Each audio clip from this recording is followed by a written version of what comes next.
Quand nous avons pris la décision il y a 1 an de confiner, comme on dit maintenant, et donc de demander à nos concitoyens des restrictions inédites pour ces raisons sanitaires, de leur liberté d'aller et venir, de travailler, d'être éduqués, c'est parce que nous étions devant ce phénomène inédit et que c'était le seul moyen de protéger les vies et de protéger notre système hospitalier. Ça a toujours été notre guide.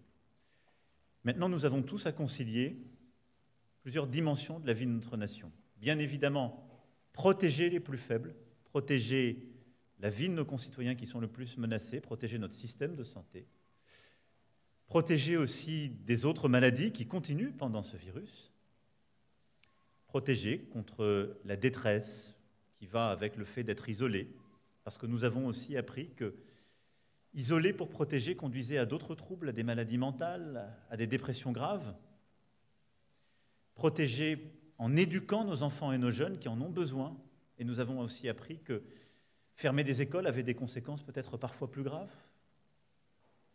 Protéger en permettant aussi à la vie économique et sociale de se poursuivre.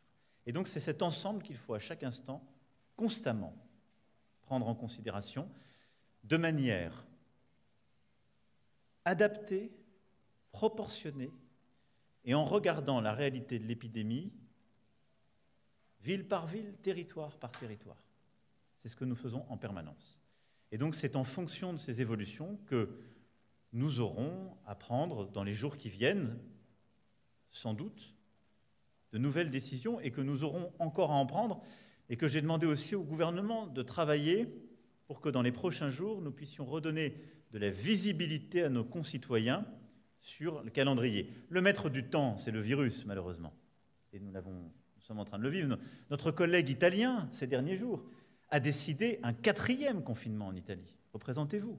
Donc je pense qu'il faut regarder aussi la réalité, le caractère imprévisible de ce virus et sa dureté. Donc il faut à la fois beaucoup d'humilité, il faut prendre tous ces paramètres en compte, mais je souhaite aussi que nous puissions travailler pour redonner de la visibilité sur pas simplement les prochains jours, mais également les prochaines étapes en fonction aussi des clarifications que nous aurons sur les vaccins. Voilà. Donc il y a toujours des éléments constants, et il y a des éléments d'incertitude qu'il faut pouvoir lever dans les prochaines heures et les prochains jours pour répondre de la manière la plus adaptée à la question que vous venez de me poser.